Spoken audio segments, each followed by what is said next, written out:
Здравствуйте! В эфире информационная программа «Настоящее время. Азия». В пражской студии я, Динара Аргин. Сегодня в выпуске.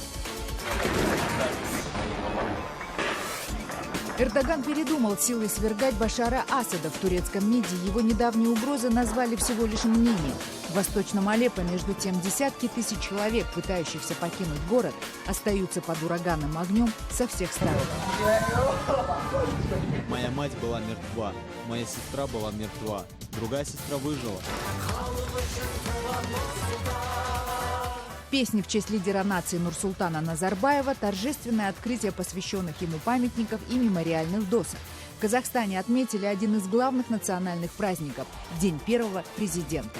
Не живи так, словно тебе предстоит еще 10 тысяч лет жизни.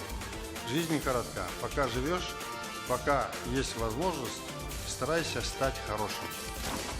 Радиоактивную Чернобыльскую АЭС накрыли уникальным колпаком.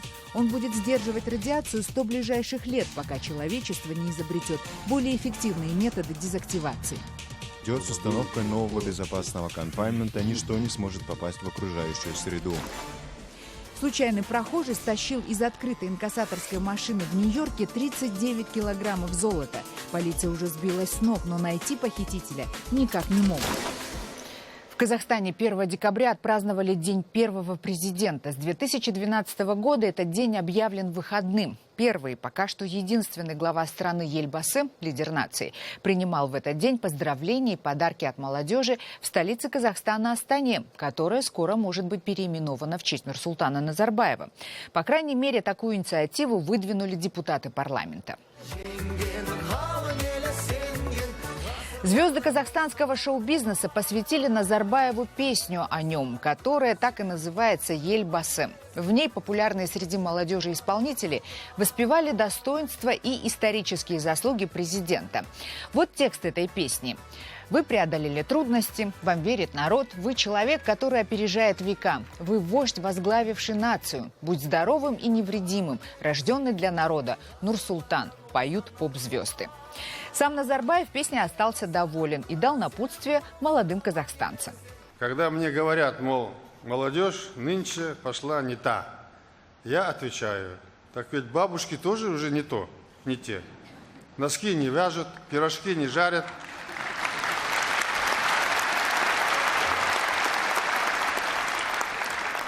Зато в интернете шарят тоже как-нибудь. Это, конечно, шутка, но у нас на самом деле так. Молодежь та, которая нужна для современного мира, современной жизни.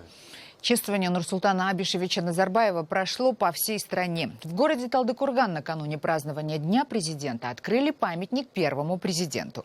Глава Алматинской области назвал этот день историческим, а Казахстан – символом благополучия и процветания, которых страна добилась благодаря лидеру нации, сообщает Тенгри Ньюс КЗ. 4-метровый памятник Назарбаева выполнен из бронзы и находится на гранитном постаменте высотой 4,5 метра. Как сообщает сайт Нур.кз, это уже второй памятник Назарбаеву в Казахстане. Первый установлен в парке первого президента в Алма-Ате. Также барельеф главы государства изображен на монументе Менгелик-Ель в Астане. А в южной казахстанской столице Алма-Ате установили памятную доску на фасаде Дворца Республики, где 10 декабря 1991 года состоялась первая инаугурация президента. Напомним, что на первых президентских выборах Назарбаев набрал почти 99% голосов. С тех пор инаугураций было 5. Как отпраздновали День президента в Алма-Ате, в репортаже Дмитрия Белякова.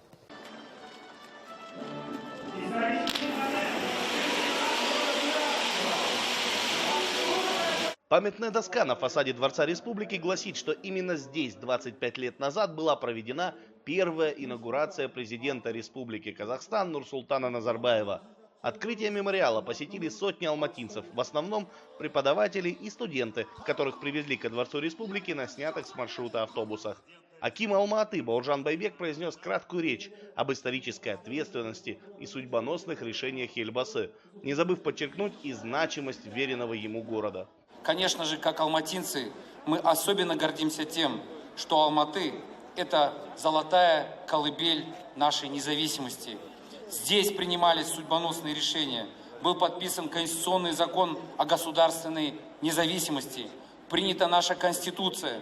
утверждены государственные символы, введена национальная валюта. Градоначальник также объявил о переименовании 7 улиц, в основном в недавно присоединенных к Алма-Ате районах. Отныне они будут носить имена культурных деятелей, ученых-академиков, ветеранов ВОВ и участника декабрьских событий 1986 года. Мы должны быть патриотом своей страны, поэтому, думаю, лучше назвать в честь великих ученых, например, это к лучшему. По старому названию находишь, а по-новому путаешься. Лично мне ничего не помогает. Не знаю. Личная трата денег, я так думаю. Ну и под занавес Бауыржан Байбек подчеркнул, что благодаря поручению главы государства к 25-летию независимости будут премированы 114 тысяч алматинских бюджетников, а представителям социально уязвимых слоев населения выплатят единоразовое пособие. Дмитрий Беляков, Павел Энгельгар. Настоящее время. Тем временем другой центральноазиатский президент, глава Кыргызстана Алмазбек Атамбаев, подводит итоги своей деятельности. Он заявил журналистам, что как бы его друзья Путин и Назарбаев не уговаривали остаться еще на пару президентских сроков, он этого делать не будет. Об итоговой пресс-конференции лидера Кыргызстана в репортаже Джибек Бегалиевой. Один из таких дней, когда Алмазбек Атамбаев работает, не выезжая из своей резиденции, большая ежегодная пресс-конференция. Журналисты сегодня по традиции сами приезжают к кыргызскому президенту. Однако попасть на встречу с главой государства смогли не все репортеры. 2 оппозиционным журналистам в аккредитации отказали. Корреспондента еще одного телеканала, принадлежащего оппозиционному политику, попросту не взяли в автобус, который отвозил представителей прессы в резиденцию. Алмазбек Атамбаев, как оказалось, об этом знал и, возможно, даже лично распорядился. Вчера им сказали нельзя. Правильно сказали, потому что есть журналисты, которым вообще не нужна информация. Журналистика – это объективная информация. Если вы считаете, что у нас нет свободы слова, ну это ваше мнение. Зато те, кто попал в Конгресс-холл, не смогли вести прямые трансляции. Онлайн-вещание с пресс-конференции по непонятным причинам запретили. Неудобных вопросов от этого меньше, правда, не было. Спросили и про бывшего телохранителя президента, который стал сразу министром внутренних дел, и про огромный особняк, построенный главой республики на скандальном участке.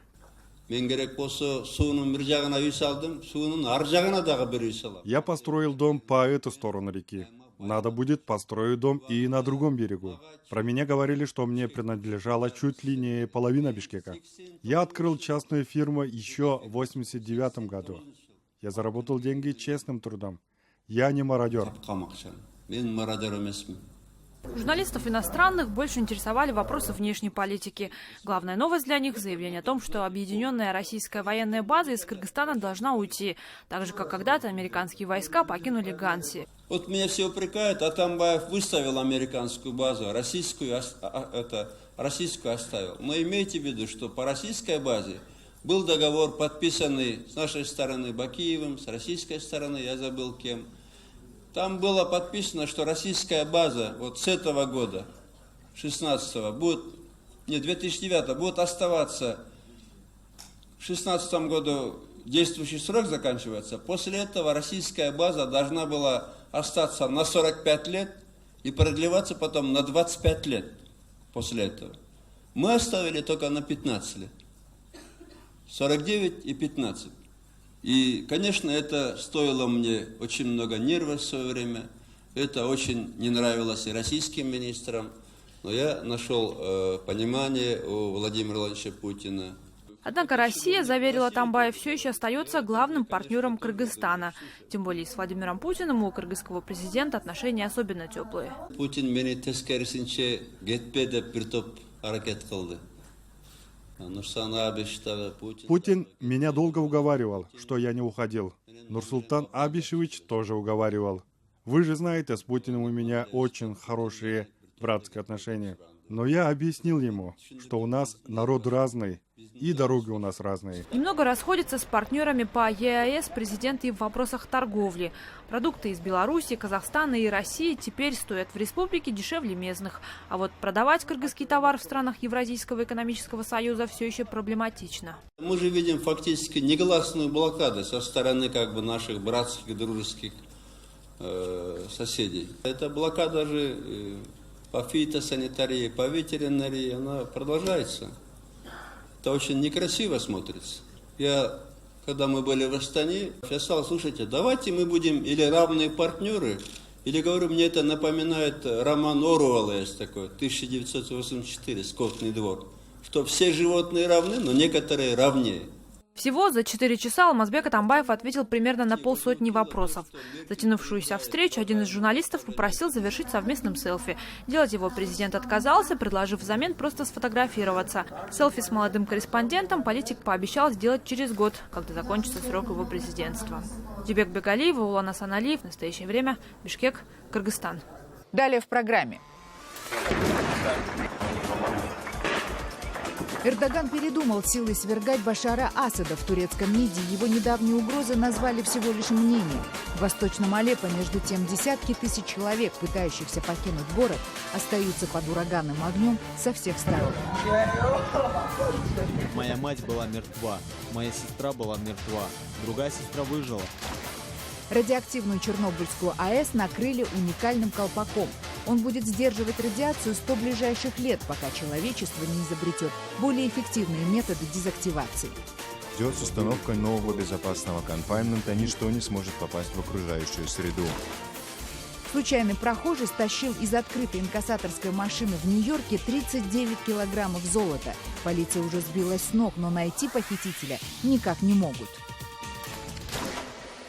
Министр иностранных дел России Сергей Лавров сегодня в срочном порядке провел встречу со своим турецким коллегой Чавушоглу.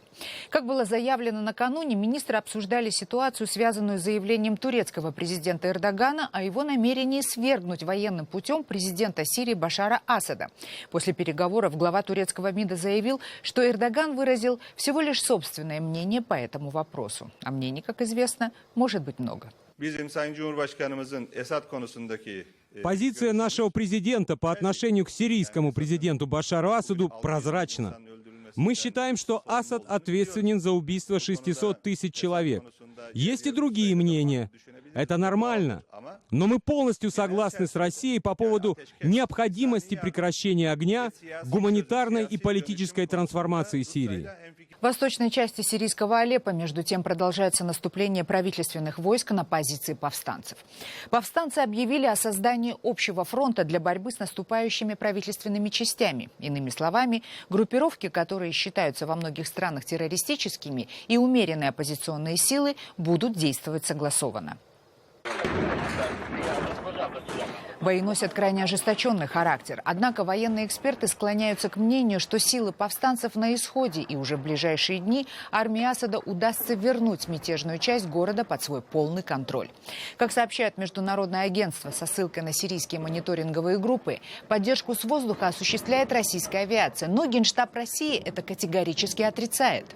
Хочу напомнить, что с 18 октября уже в течение 44 суток в районе Алеппо полностью прекращены полеты авиации ВКС России. Российские самолеты не приближаются к городу ближе 10 километров. В результате эффективных действий сирийских правительственных войск полностью освобождена дорога Кастелло. Таким образом, нет никаких препятствий для доставки гуманитарной помощи жителям Алеппо. В то же время в Российский центр примирения не поступило ни одного предложения об оказании гуманитарной помощи от ООН или других международных организаций. После захвата значительной части восточного Алеппо правительственной армии, оттуда в западную часть города устремились десятки тысяч местных жителей, и этот поток с каждым днем нарастает, и сирийские власти уже не справляются с таким количеством беженцев. Представители Пентагона, наблюдающие за развитием ситуации в восточном Алеппо, требуют остановить наступление. С нашей точки зрения, все, что укрепляет режим президента Сирии Башара Асада, не играет положительной роли не только в прекращении войны в Сирии, но и в установлении там мира. И это одна из причин появления исламского государства. Исход беженцев продолжается и из районов подконтрольных сирийской оппозиции. Большинство из них вынуждены бежать из своих домов буквально под ураганным огнем с двух сторон. Многие улицы восточного Алеппо, по которым местные жители пытаются выйти из города, представляют собой подобную картину. Мы уезжали из Маади и Асилы. Мы встретились в Маади, чтобы уехать вместе. Мы шли впереди, а моя семья чуть позади. Мать несла какие-то вещи, потом мы вдруг услышали взрыв и бросились сюда, чтобы посмотреть, что случилось. Моя мать была мертва, моя сестра была мертва. Другая сестра выжила. Я не знаю, что с ней. Ее увезли в больницу. Потом был второй взрыв. Что я могу сказать? На все воля Божья.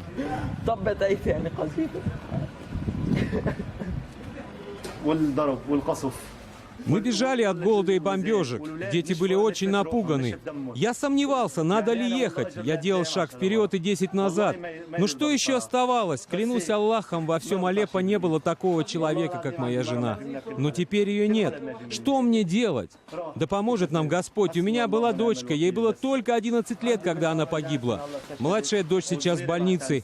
Еще 3 вон там. Чернобыльскую АЭС накрыли новым уникальным защитным колпаком. Конструкция рассчитана на 100 лет и, как обещают ее создатели, сможет надежно изолировать наиболее зараженные радиацией участки станции, пока человечество не изобретет более совершенный способ борьбы с радиоактивным заражением. Новое безопасное укрытие, известное как confinement, полностью надвинуто на железобетонный саркофаг, построенный над разрушенным реактором Чернобыльской АЭС. Арочная конструкция длиной 257 метров, высотой 108 и шириной 162 способна выдержать любые экстремальные нагрузки. Проект, разработанный 2 французскими компаниями, финансировал Европейский банк реконструкции и развития. Глава управления ядерной безопасности ЕБРР Винс Новак назвал его небывалым техническим достижением. Это один из самых значительных проектов, который когда-либо был реализован. Народ Украины и люди по всей Европе и во многих других частях мира помнят аварию 1986 года. Они с нетерпением ждали подтверждения, что новый безопасный confinement установлен в расчетное положение над старым саркофагом. Гигантское сооружение весом 36 тысяч тонн должно надежно запечатать 4-й энергоблок и предотвратить утечку радиации. Минимальный срок службы укрытия – 100 лет. Старый саркофаг предстоит демонтировать, говорит Новак. Мы завершили работы по стабилизации старого укрытия. Вероятность его разрушения существенно снижена, но даже если это произойдет, с установкой нового безопасного конфайнмента ничто не сможет попасть в окружающую среду. Да, внутри произойдет нечто ужасное, и никто этого не хочет. Поэтому запланирован демонтаж самых нестабильных частей саркофага, чей срок службы рассчитан до 2023 года. Возведение стального щита ангара, способного упрятать собор Святого Павла в Лондоне или Нотр-Дам в Париже, началось в 2010 году. Оно обошлось в $1,5 миллиарда. Средства поступили в ЕБРР от 40 стран. 4-й энергоблок Чернобыльской АЭС взорвался 26 апреля 1986 года. Катастрофа привела к разрушению реактора и мощному выбросу радиоактивных веществ в атмосферу. По официальным данным ВОЗ, к 2005 году авария и лучевая болезнь унесли жизни почти 4000 человек. Экологи и Союз чернобыльцев считают, что жертв в несколько раз больше. Россия и Финляндия отметили печальный юбилей совместной истории. Ровно 77 лет назад советские войска начали масштабное наступление на финскую территорию. Позднее это бессмысленное кровавое сражение, унесшее сотни тысяч жизней, назвали «Зимней войной». Репортаж нашего корреспондента Юрия Баранюка.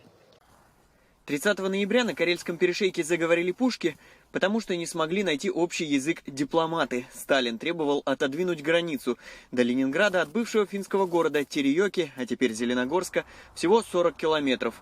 Жители тогда еще молодой республики, Финляндия после развала Российской империи получила независимость, не хотели отдавать и пяди своей земли. После успешного наступления советская армия уперлась в линию Маннергейма, одно из самых грандиозных оборонительных сооружений 20 века. Болота перед укрепленными дотами стали братской могилой для десятков тысяч финских воинов и сотен тысяч советских солдат. Точнее сказать о потерях невозможно, считает командир поискового отряда Сергей Загадский. Пока землю можно копать, он и его команда продолжают поднимать останки бойцов. Каждый год они находят сотни людей, но даже опыт поисковиков позволяет делать выводы лишь о соотношении сил. В 2013 году была большая вахта, в 2013-2014 годах большая вахта на болоте в Лейпясу болото огромное, обширное, там было найдено порядка 600 наших солдат и 10 финнов всего. В этом году захоронили 177 красноармейцев и ни одного финна. Колоссальные потери Красной Армии историки объясняют неплохим вооружением или низким боевым духом.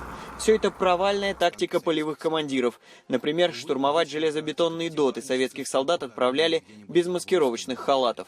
Вот можете представить, вот зима, заснеженные, белоснежные болота, и по нему идут сотни черных точек. Для финнов у финнов это в документах, по большому счету, не проходит как даже более-менее серьезный бой. Для них это был тир. Ну, вот отстреливать черные точки, там, черные фигуры на белом болоте, ну, наверное, лучше мишени не придумаешь. Почему у них не было маскалатов? Ну, вопрос, наверное, командования. Где были расположены многие из финских дотов, советские солдаты не знали. Так хорошо были замаскированы укрепления. А по тем, о которых предупреждала разведка, долгое время били только из стрелкового оружия. Поначалу выбить финнов из этих дотов казалось задачей практически невыполнимой. И советские снайперы пытались через смотровые щели попасть в пулеметчиков. Эти крепости были достаточно безопасными, выдерживали обстрелы тяжелой артиллерии. Но главное, внутри было тепло, а в окопах красноармейцы даже в зимней одежде замерзали насмерть. Так погибли украинские солдаты. У пополнения из Одесской области не было ватных штанов, под шинелями носили обычные гимнастерки. Часто бывало так, что танки получают приказ идти в атаку, начинают идти в атаку, пехота такого приказа не получает, остается лежать. Танки прорываются к финнам в тыл, прорывают линию обороны. Там у них заканчивается топливо, танкисты танки бросают и начинают пытаться выбраться обратно за линию фронта, потому что пехоты нет, помочь некому, и, собственно говоря, успех развить некому этого прорыва. Через 105 дней изнурительной войны страны подписали мирный договор. Задачи Сталин выполнил. Границу от города сдвинули, но цена этих 120 километров была так велика, что даже в прифронтовом Ленинграде не праздновали победу. Советские потери как минимум в 10 раз больше финских. Газеты ограничились скромными протокольными заметками. Так и сегодня в Ленинградской области не вспоминают о годовщине начала Зимней войны. Отменили тематическую реконструкцию. Хотя именно этот солдатский подвиг можно считать одной из главных народных жертв в советской истории. Правда, жертв, неудобных для воспитания патриотизма. В отличие от братских могил Великой Отечественной, в захоронениях Советско-финской войны почти не бывает офицеров и тем более политработников. Одни солдаты, как правило, неизвестные. Юрий Баранюк, Александр Глебов. Настоящее время. Ленинградская область. Полиция Нью-Йорка разыскивает мужчину, который под носом у инкассаторов абсолютно беспрепятственно взял из бронированного автомобиля 39 килограммов золота. Это целое ведро на общую сумму более $1,5 миллиона. Подробности в репортаже Рейтер. Эту видеозапись во вторник распространила полиция Нью-Йорка. На кадрах запечатлен мужчина, который воспользовался моментом и украл ведро с золотом из открытой машины под носом у зазевавшихся инкассаторов. Как сообщается, ограбление произошло возле Рокфеллер-центра на Манхэттене еще 29 сентября. Но с тех пор полицейским так и не удалось найти воришку, и они решили обратиться за помощью к гражданам. По данным органов правопорядка, подозреваемый мужчина-латиноамериканец, примерно 50-60 лет. Он был одет в зеленую рубашку и черный жилет. Полицейские предполагают, что он уехал в штат Флорида. В ведерке находилось 39 килограммов золота, стоимость украденного более $1,5 миллиона. Это были все новости, о которых мы хотели вам рассказать. Читайте нас в социальных сетях и смотрите на сайте KarenTime.tv. Мы встретимся с вами завтра в это же время. Всего доброго.